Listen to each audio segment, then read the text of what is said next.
Y'all, what's poppin'? This your boy Yogi, and we're here with Sean McCullum, the Irish bad boy. Hey man, as y'all all know, and if y'all didn't know, we gonna tell y'all a little bit about him and himself. You know what I'm saying? This is an upcoming artist, an upcoming boxer. How long you been doing boxing for, brother? For about 3 years now. Solid, consistent 3 years. Consistently? Consistently 3 years. Yeah. What originally got you into boxing?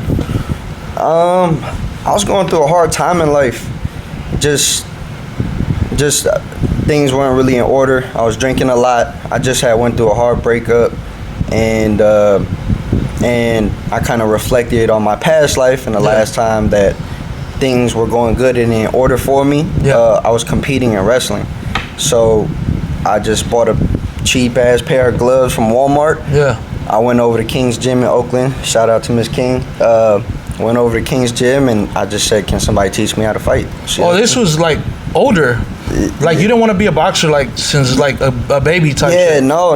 I was always a wrestler. Like I was supposed to go to college. I was supposed to be that. And then I broke my arm in high school, and then I had such a long layoff. By the time I had came back, my little mailbox of interest letters were gone. Like I didn't have no interest letters, and I kind of just gave up on it. Before wrestling, I know you say you used to do wrestling. Were you into a lot of fighting in school and stuff? Like I was growing up. You was a bully? Nah, I was actually like a bully's bully. I'm too short to be a bully. Okay, a bully. I was like, bro, I'm 5'7". I'm 5'7". I thought you was taller. Nah, I'm 5'7". I'm 5'7" and I fight at 140 pounds. I was always too small to be a bully. But since I was a kid and I was a wrestler, I like to fight. I like to play around with my hands. Now, my father was a very biased wrestler kind of guy. So there was no boxing. He didn't put me in none of that. I wanted to do it, but he didn't let me nowhere near a pair of gloves. I was only strictly wrestling for him, and he was my coach, and it was wrestling. My weekends were spent in the gym. So yeah, when I would get to school, I would get in a lot of trouble because I would go start fights. I knew I could wrestle. I knew I could fight, so I would always go start fights with the bigger, older kids. Because you knew you had that advantage of knowing how to fight, right? But I would go. But I like challenges. I didn't see the benefit of beating up little kids that couldn't defend themselves. So I would always go after the. Did you ever like now that you're taking this serious? What do you feel the difference is mentality wise? I think it kind of switched over when I had when I really started sparring a little bit more consistently and I started getting success. So when you say sparring, can you elaborate on that? A lot of people. Oh, okay. So sparring would be like basically a boxing fight in the gym in like a practice setting with coaches, headgear, bigger gloves, and stuff like that. So it's like a real fight. It's like a real fight, but basically like it's a real fight, but it's not. It's a real fight, but not getting counted for. It's not getting counted for. It's just headgear, bigger gloves to make sure everybody's safe. There's coaches there to make sure they can stop it whenever they need to. How many times do you go to the gym a week, or how does that work for you? So I'm at the gym at least, at the very minimum, I'm at the boxing gym 4 times a week. But most of the times, 6 days a week. 4 days, like that it just depends on what the schedule is looking like. So just because I'm not at the boxing gym doesn't mean I'm not at the regular gym, strength and conditioning, or I'm outside running. Or you go to the gym like the actual like 24-hour fitness. And then you go to the gym and work out there too. So different coaches, different people, different things. When I go to the regular gym, I'm just working by myself. When I'm at the boxing gym, I'm working with a coach. I obviously have all the boxing equipment there. And then it's a boxing setting. So when you're doing a boxing workout, you don't look like one of them dumbasses at the gym just shadow boxing. 100%. So how many fights have you had like in boxing? Sparring, you said it's called? So sparring is just like a practice thing. I don't know, countless. It just keeps going on. Like there's some people there's some boxers in this world that sparred and just never fight. Like have you ever been knocked out through one of those? Is there a possibility to get knocked out? It is a possibility to get knocked out. People do get fucked up sometimes, and that's kind of that's kind of on the coaches, because the coaches know when somebody shouldn't be in the ring with somebody. Like, and they just throw you out there to the wolf side. Yeah, they're hella out of pocket. Luckily, I haven't had that situation. I've been dropped, but dropped to the body. Not to the head yet. I haven't got dropped by the head yet. When you say to the head and to the body, what does that mean? So a body shot. So I got hit with a body shot. Took winded you out? Yeah, took the wind out of me. Got hit in the liver. If you ever been scary. If you ever been hit in the liver, you know exactly. That's scary. But I've never took a chin shot that's put me out yet. So we gonna keep it like that. You gotta keep going. You gotta keep working. Man, you do got a fight coming up soon, right? Yes. How's that going for you? How are you mentally preparing yourself for that? Mentally preparing, just kind of not getting ahead of myself. That obviously it's a local fight. It's gonna be in Oakland at the Marriott downtown, August 16th. But where could people find tickets for that at, or it's just at the door? No, yeah. So it'll definitely help me out for future events. If you guys can grab tickets off of me or the link in my bio on Instagram, Irish21 Bad Boy. But as far as mentally getting ready for it, just not getting too ahead of myself or letting not hyping yourself up. Yeah, not hyping myself up. It's gonna be a lot of friends, supporters, family. Yeah. You know, people, even haters, they're gonna be there too. So, just kind of tuning everybody out, staying focused on the main goal, and that's my fight. What's the first thought that comes to your head when you're in the ring and you're gonna go and face an opponent? Your mind is kind of like racing around. Yeah. You kind of are nervous, and then for me at least, I kind of just revert back to just training, you remember. Yeah, just do what we practice. And I just take it one step at a time. I don't really. Are you afraid to lose? No, I'm not afraid to lose, but I'm definitely afraid of not showing my best potential, or not being able to get off what I know I can do. When you're in the ring and you're going through a fight, what's the main thing that can knock you from doing that? The emotion in the fight. What I realized in my first professional fight is when I would catch a big punch and I didn't get the reaction, or I didn't hurt him as I thought I would, I felt like I needed to hit harder, do more, and that kind of tired me out. And that's my emotion getting the best of me inside of the ring. When you take the emotion out of a fight, everything becomes a lot more easy. So you just got to keep reminding yourself that this isn't personal. This is business. It's boxing. Yeah, this is boxing. It's a sport. It's not a street fight. So, have you ever felt some type of way towards losing to someone that you thought you were gonna win to? No, I think that's all. That's more so on me, and that'll be on me. I don't have a loser mentality, or I'm not like a sore loser or anything like that. I don't train to lose, but I know how it feels to be the best in the room. I know how it feels to be the worst in the room. 100%. How do you discipline yourself if you were to take a loss? How do you discipline yourself for that? If you do take a loss, and like I said, if I know I put my best foot forward, or even if I got cheated, I mean, like, people know who wins the fight, or maybe it's close enough, but just fighters fight. On to the next one. Get ready. Don't let it define. Don't let one fight define you. For example, like, the whole Devin Haney thing. He took an L, and instead of just letting the results come out, he went on and was being a big baby about it. So he gained a lot of hate off of that. So. Yeah, well, I feel like at the end of the day, everybody's going to get hate, and they're going to love who you are for the fight. It's just the way it goes with people. But not everybody could handle that. Not everybody could handle being disliked because of the way you fought. Like, let's say you, for instance, right? You go out there and fight, and you do your best. You know you did your best. And you got people that are there to support you. They maybe feel like, oh, he didn't do his best. He didn't do all he could have done. Like, they expect more out of the persona than what you could have gave them. You know what I mean?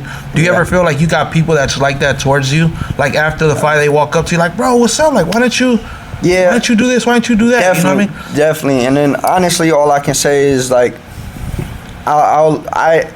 there's a couple on both sides. There's a couple boxers I know that's talk to me like that, and I'll have a more in-depth conversation with them about it. Yeah. And I feel like they're obviously more understanding because they've actually done it. Been there before. Yeah, but the guys that are just, eating a chocolate bar or ice cream sandwich while they telling me this, I don't really listen too much to what they got to say because they have no experience. Yeah, they don't know what's going on. So it doesn't really bother me. And like I said, I've been in combat, one-on-one sports since I was a little kid. So I've been used to this. I've been heard all of this and, oh, you should have did this more. You should have did that more, and you just kind of just learn to brush it off. Oh, mamas. How does your the day of the fight, or let's backtrack. A week before the fight, how do you mentally and physically prepare yourself for a fight?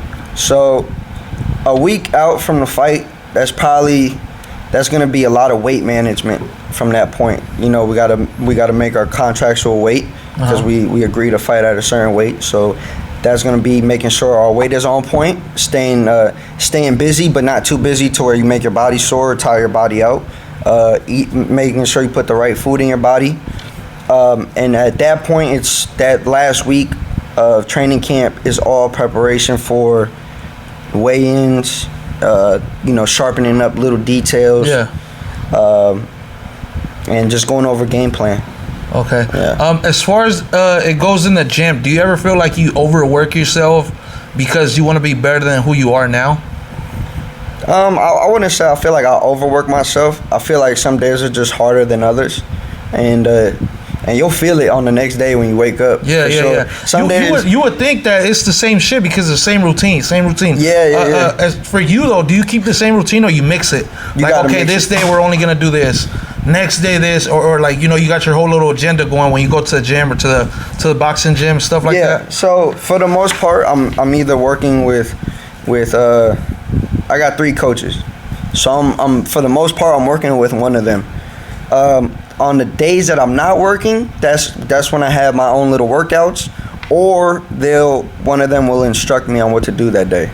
So it's always kind of mixing it up. Yeah. Typically, if I had a sparring day and I wasn't working my jab enough, I'll get, hey, today I want you to blah blah blah do this. Today I need you to do this today. You weren't moving your head, or we want you to work on your feet, your legs today.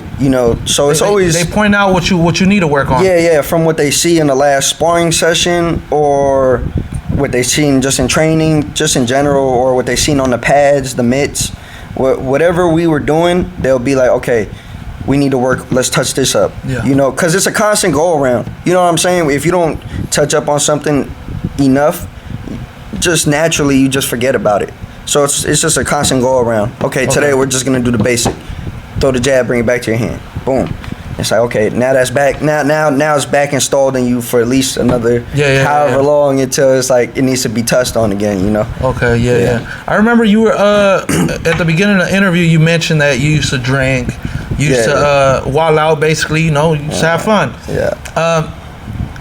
Now that you're not doing that, what do you do to keep yourself busy when you're not at the gym? Like, can you tell us a little bit about your day outside of the gym? Like, how does your day to day? I mean, sometimes I still go have a social drink with my people at appropriate times, but like when I'm not at the gym or it's an off day or something like that, I work too, so I still got things I gotta take care of. Just regular shit. So when I do have an off day or a rest day or something, I'm usually taking care of whatever my dog needs done, laundry, cleaning up the house, meal prepping. I meal prep my own food. Okay. So that's all very time consuming. Before you know it, the day is already shot. What's your meal prep like as far as for a boxer, because you got to stay under a certain weight, right? Or you got to make a certain weight. You got to maintain a certain weight, right? And you still got to eat. You still got to eat the correct things so you can train as hard as you can. And it's all a science, and it took me a while to figure it out. I mean, I feel like I'm still trying to figure it out fully, but I think I got it pretty good right now. So I eat 5 times a day. 5 times a day. But small meals, not like how you would think. So in the morning. What's five times a day? What's so, it like? So 3 main meals, and then and 2 snacks. So my first meal before I go train, that'll be, I wake up, I'll have some oatmeal with like some protein powder and just my vitamins, and then some greens, like a little bit of greens. Yeah. And butter, so that'll be my fats. So then I head to the gym, boom, get my workout in, come back from the gym, I eat my little snack. Now my little snack is just some yogurt. It's just some Greek yogurt, blueberries, and some syrup. Like nothing crazy. Yeah. Lunchtime, still nothing crazy. Just rice, ground turkey or ground beef, maybe some eggs and greens again. And then for the last half of the day, that'll be my dinner portion. One more snack, which is the yogurt and the blueberries again. And then the dinner is going to be exactly the same as the lunch, just minus the rice. Damn, I feel like that's it's boring. How many times do you cheat a day though? Like, come on, because I know you're not getting through these days just Nah, yo, I got a real sweet tooth. Like that's like my hardest. If I got anything, and I do too. That's why I'm asking. Yeah, like, there's no way you just you ain't getting away with it. We're not gonna lie. We're not gonna lie. Like, for the camera purposes, I keep it strict. But hey man. Hey, we know he eating some free. Luckily though, my coach, shout out to Coach Ali, man. He came up with some pretty good alternatives. There's like this coconut ice cream that's made from coconut milk and shit, and so I'm able to still kind of get my little sweet tooth and niche out the way. Okay. It's not. It's just closer to the fight. You gotta really, really buckle down. Yeah. It's like when you first start camp, there's a little bit of wiggle room, but not that much. Just depending on what weight you sign for, and then what weight you're at when within the timetable of. So it just depends how much wiggle room you have. I had a pretty good amount of wiggle room, but now we're getting down to the nitty gritty where it's time to buckle down. It's time to buckle down for sure. You gotta settle down. Well, shit, man. Besides all that, we want to know a little bit about you, bro. We want to know like where you from, what race are you fully, and just tell the people a little bit about yourself. You got a lot of fans out there, and I know personally, I'm a fan myself. I watch you all the time. I just, sometimes it's better to just keep a distance and watching, because for one, you don't want to throw anybody off. You don't want to, you keep a business. You know what I mean? But as far as the people that's watching that are fans, and the upcoming people that's learning about you, just let them know a little bit about yourself, where you from, what race you are, a little bit about your childhood. You know what I mean? You know what I mean? Yeah, well, shit. Well, first of all, thank you. Appreciate it, bro. Appreciate you for coming, man. Yeah, thank you, man. For sure. It's been a long time. Man, this was due right here, man. Yeah, for sure. But shit, I'm from New Jersey. I was born in Paterson, New Jersey. I like to tell people I'm more so like from Passaic County, so North Jersey area, around Paterson. I grew up in all the little towns. I moved around a lot as a kid. I lived in Garfield, Clifton, for the people that know Passaic. I'm lost right now, but go ahead. Yeah. I don't know where none of that. And then in high school, so I would get in trouble a lot. So in high school, from my freshman year, my father was like, I got a great idea. We're going to California. And I was that was a great idea. California. Shit. It was his idea of a great idea. Do you feel like California bettered you or worse you as a person? I feel like it bettered me in some areas. Okay. And worse me in other areas. Yeah. Well, it's not always gonna be fucking just straight arrow. You know what I mean? Especially just like somebody is gonna do what they want to do. 100%. If you want to find trouble, you're gonna find trouble anywhere. So it doesn't really matter. But I will tell you, it stopped me from finding the trouble for a long time because I didn't know where the trouble was at. And you didn't know people at the time. Yeah, I had no choice but to tighten up. So, but it was a great idea. I think so, because shit, I'm still here. The weather is amazing. I met a lot of good people along the way. How long you been in California for? 10 years now. Okay. Back and forth. So on and off. I moved back temporarily, moved back here again. But since I started my boxing career, I've been out here strictly. Okay, that's dope. Well, why didn't you get into boxing out there? You say you got into it out here, like 100% now. Cause by the time, like I said, my father wouldn't let me nowhere near a boxing gym. Oh, okay. So it like I was still in high school and I was still actively wrestling. So there was no accommodations, no entertaining my boxing dreams, hopes at all. It just wasn't on the table. Yeah. He just wasn't fucking with it. So then when I became an adult, and like I said, I was reflecting on life. Like things were going bad. I kind of hit rock bottom all the way. Like everything bad at once happened. Yeah, that's usually how it happens, though. Yeah. For everybody.